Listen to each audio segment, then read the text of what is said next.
Fyrsti fyrirlesturinn frá Eiríki Nilssyni, en hann forritari og eigandi Aranja.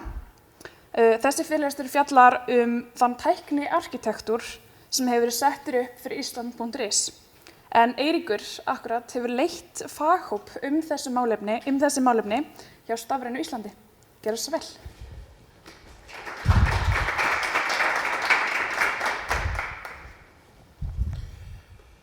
Takk fyrir. Þetta ábyggilega nördalegasti fyrirlesturinn í dag, en ég ætla að tala grunninn sem Bjarni kom inn á áðan. Þannig að ef þið eru spennt fyrir æsispennandi hlutum eins og steypu, mótum, pípum og lögnum, þá það rétt stað. En áður fyrir mig það var mér einu sinni kennt að fólk elskar góða tilvitnanir. Þannig að ég fór beinustu leið á quotefancy.com til að leita einhverju góðri tilvitnun til að byrja fyrirlesturinn á. Það kemur í ljós að það eru til mjög margar tilvitnanir, en ég var ánægður með þessa. Áður fyrir mig arkitektúrinn, þá henni jafnvel áhugaverðara að skoða hvernig við komumst á annan stað. Þið sjáu ekki skjáin minn, Hanniku. Hérna. Ég ætla sem sagt fyrst að fara í markmiðin sem Stafrænt Ísland vill ná fram. En þau eru grunnur að tæknistefnunni. Saman mótar það að miklu leyti tæknistakkin okkar og tækniarkitektúrin sjálfan. Því miður hef ég takmarkaðan tíma, þannig að ég mun bara kofra hluta hverju einu, en þið getið fundið mun meira þetta á netinu. Það sem þetta nú allt open source. En vindum okkur þá í markmiðin. Hér eru nokkur af þeim markmiðum sem höfðu hvað mest áhrif á tækniákvarðanir. Fyrsta markmiði að Ísland.is á að vera miðlæg þjónustugátt fyrir allt ríkið. Þetta bæði við mjög háleit markmið. Ég geri ykkur væntanlega grein fyrir hvað ríkið veitir mikla þjónustu. Þetta eru mörg hundruð vefsvæði, í kringum 100 mínar síður og mörg þúsund þjónustuferlar. Næsta markmiði var góða notendaupplifun. Þegar kemur á tæknimálum þá snýst þetta hluti eins og hraða, aðgengi og samræmi. En það ekki nóg að búa til fallegt ofurkerfi sem svona one size fits all, af því að vandamálin þá fjölbreytileg og flókin, að mörg þeirra þurfa aukinn sveigjanleika í framsetningu til að vera notendavæn. Opin þróun það markmið sem hefur komið með mest á óvart í þessu verkefni, en ég gríðarlega stoltur af Stafrænt Ísland að fara alla leið með það. Opin þróun gerir það auðveldara að fá mörg teymi frá mörgum byrgjum. Afurðir læsast ekki inni hjá einum byrgja, heldur getur annað teymi auðvitað tekið við þróuninni. Á móti kemur þá þarf stakkurinn og arkitektúrinn að vera opinn, vinsæll og aðgengilegur.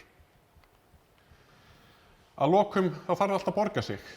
Við sem smá eyja út á miðju Atlantshafinu höfum ekki efni á að útfæra og viðhalda mörg hundruð sjálfstæð kerfi. Við þurfum að ná upp samnýtingu, bæði kóða og kerfin, til að lækka kostnaðinn sem tekur að útfæra hverja nýja þjónustu. Þannig að þessi markmið leiða okkur inn í tæknistefnuna.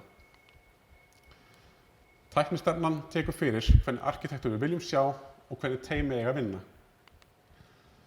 Aftur vil ég minna á að tæknistefnan aðgengileg í heild á docs.devlon.is, en ég hef tekið saman smá útdrátt hérna. Fyrst þessi aðskilnaður á framenda og bakenda. Þegar maður gerir það, þá minnkar það samtengingu, þannig að við fáum til dæmis endurnýtanlega bakendaþjónustur sem styðja fjölbreytta framsetningu í mismunandi viðmótum. Til dæmis getur framsetningi verið í vefsíðuformi en líka í appformi. Þessi aðskilnað gefur okkur sveigjanleika til að útfæra viðmót sem hegða sér meira eins og app, með ríkari og hraðari notendaupplifun. Í stað þess að enda uppi með mörg hundruð kerfi í rekstri, þá viljum við vera með nokkur stærri kerfi sem eru samsett úr litlum kerfiseiningum, sem mörg teymi geta unnið í samhliða. Þannig erum við til dæmis með eitt vefkerfi, eina mína síður, eitt umsóknarkerfi, en öll þessi kerfi eru samsett af minni einingum. Við hönnum þessi grunnkerfi til að gefa notendanum samræmt viðmót með hágæða notendaupplifun, en á sama tíma gefum við teymunum okkar öflugan grunn og mikinn sveigjanleika til að útfæra verkefnin sín með góðri notendaupplifun. Við þurfum að hafa strangt verklag og áherslur sem öll teymi þurfa að fylgja. Teymi þurfa að huga að notendaupplifun, hraða, tungumálstuðning, öryggi, aðgengi, sjálfum prófunum og margt fleira. Kóðabreytingar eru yfirfærðar bæði með sjálfvirkri samþættingu og með mennskum augum til að lágmarka líkur á villum. Monorepo-hugmyndin er áhugaverð. Hún snýst að geyma allan kóða fyrir öll verkefni í einu kóðasamni. Þannig er auðveldara að framfylgja verklagsreglum, til dæmis með sjálfvirkum prófunum sem gilda fyrir alla þróun. Teymi vinna líka saman við að ræða og útfæra betrumbætur sem eykur samræmi og gæði kóðans þvert á öll verkefni. Í Monorepo þá er mjög auðvelt að samnýta kóða milli verkefna, hvort sem það er viðmótseining, bakendavirkni, testkóði, bildkóði. Og þegar maður gerir breytingar á sameiginlegum kóða er líka auðvelt að finna og yfirfara alla staðina þar sem kóðinn er nýttur. Var ég búinn að minnast á að Monorepoið og allur kóðinn er open source. Frá því að við byrjuðum á síðasta ári eru 74 forritarar búin að afhenda kóða í Monorepoið frá 14 íslenskum fyrirtækjum. Þetta er magnað. Það er búið að gera yfir 4600 breytingartillögur og samþættingarkerfið er búið að keyra yfir 80.000 samþættingar. Bara á síðustu viku er búið að vinna með 102 breytingartillögur með yfir 18.000 línum að kóða. Þetta er bara ótrúlegt.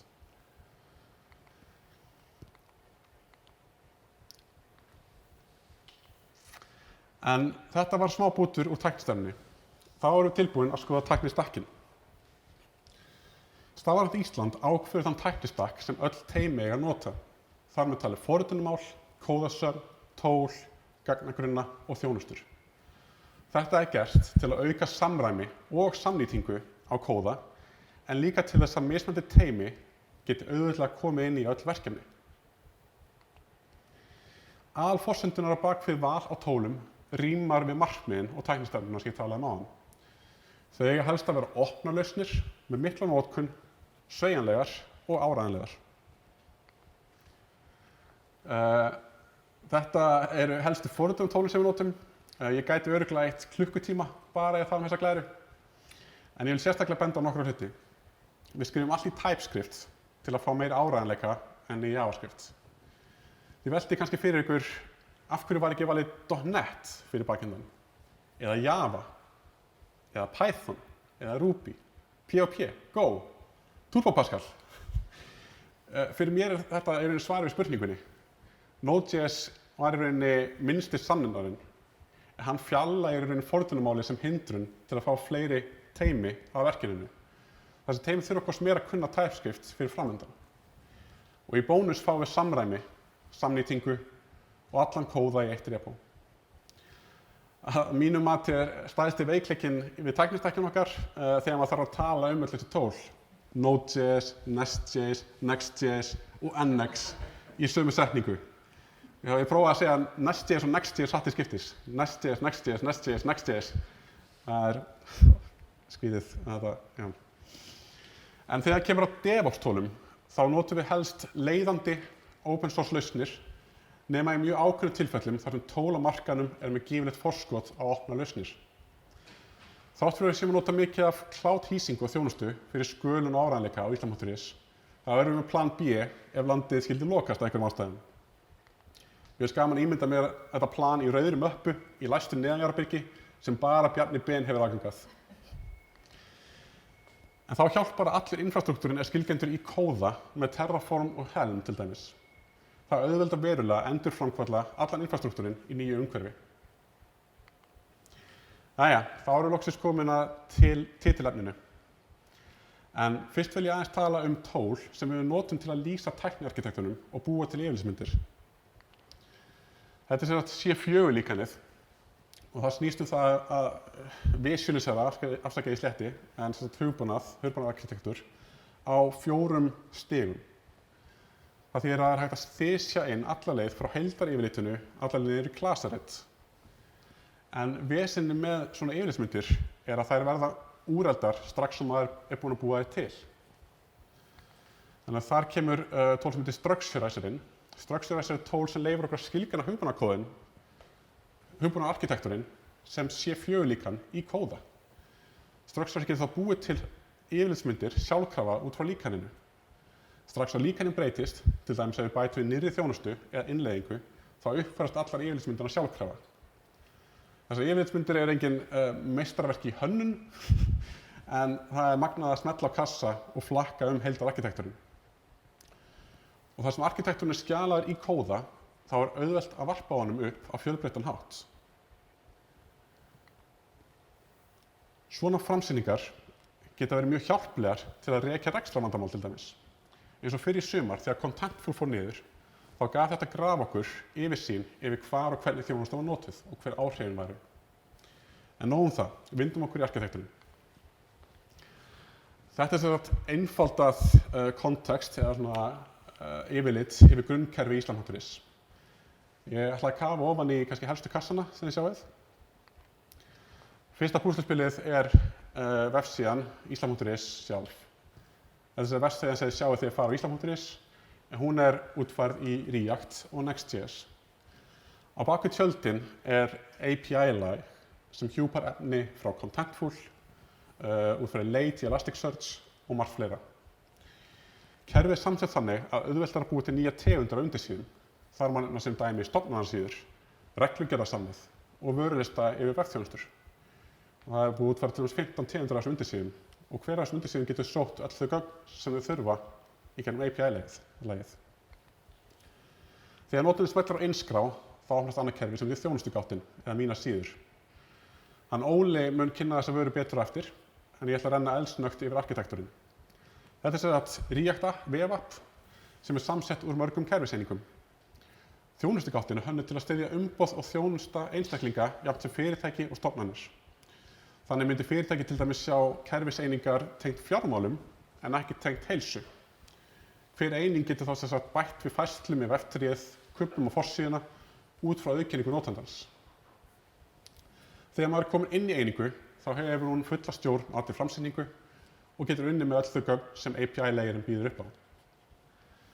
Þessi þjónustugátt nýtir nýju innskráningarþjónustuna og fær óauð token sem flæðir í gegnum API-layerinn og í sumum tilfellum alla leið í gegnum Xroad til vefþjónusta hjá öðrum stofnunum.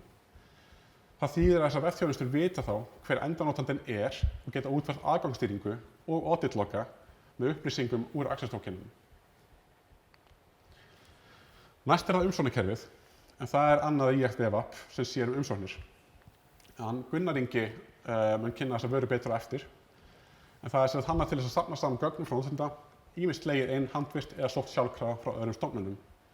Þegar notandi klárar umsóknina eru gögnin send inn í þá stofnun sem á umsóknina. Umsóknarkerfið er líka samsett af mörgum kerfiseiningum, en hér tákna þær mismunandi tegundir af umsóknum.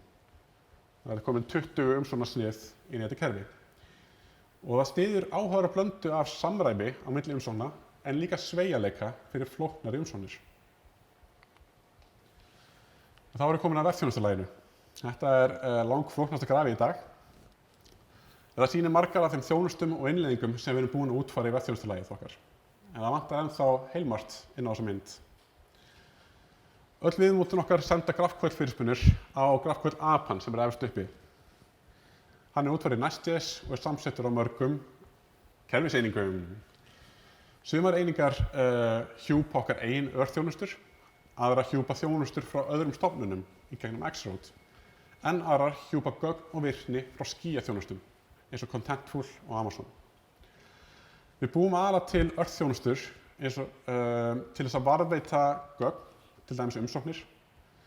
Þær eru þá almennt útfærðar í Next.js með REST APA og Postgres gagnagrunn. Síðast en ekki síst er það nýja innskráningarþjónustan okkar sem ég er mjög spenntur fyrir. En Hrefna Lind mun kynna þessa vöru betur hér á eftir. Þegar kemur á tækniarkitektur þá ákváðum við að hafa þetta kerfi 100% aðskilið frá öllu öðru á Íslam.is. Það var gert til þess að fá high availability fyrir innskráningarkerfið. Þannig ef Íslam.is lendir í rekstrartruflunum, þá hefur það engin áhrif á önnur kerfi sem innleiða innskráningarþjónustuna. Þetta er líka eina nýja verkefnið sem brýst aðeins út fyrir tæknistakkin. Innskráningin sjálf er útfærð í .NET. En það er út af því að við notum Identity Server sem var metin sem besta open source útfærslan af OpenID Connect og OAuth 2-stöðlunum. Við útfærum samt Identity Serverinn til að sækja allar helstu upplýsingar frá vefþjónustum sem eru útfærð í Next.js í monoreporu. Þannig höldum við mesta virkninni þar og getum útfært til dæmis admin viðmót fyrir innskráningarkerfið í Next.js. Þannig að þetta í grófum dráttum tækniarkitektúr Ísland.is. En hvað þýðir þetta fyrir þig? Sem notandi þá getur þú byrjað að prófa þessar lausnir og þú getur vitað að það eru hannaðar til að styðja fleiri kröfur eftir sem tíminn líður. Sem stofnun þá vona ég að þú sjá spennandi möguleika í þessum kerfum, hvort sem það að útfæra upplýsingasíður á Ísland.is, sjálfsafgreiðslu á mínum síðum, umsóknir í umsóknarkerfinu eða einfaldlega nota nýju innskráningarþjónustuna. Takk kærlega fyrir mig.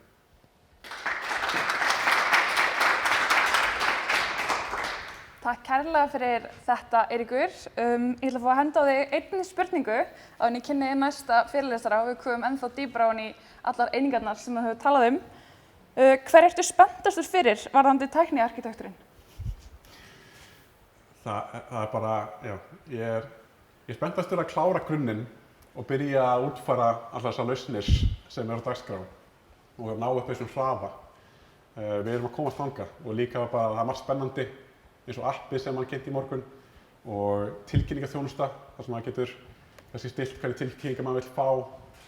Þetta sem lætur mig vakna glaðan á hverjum degi. Takk kærlega fyrir þetta.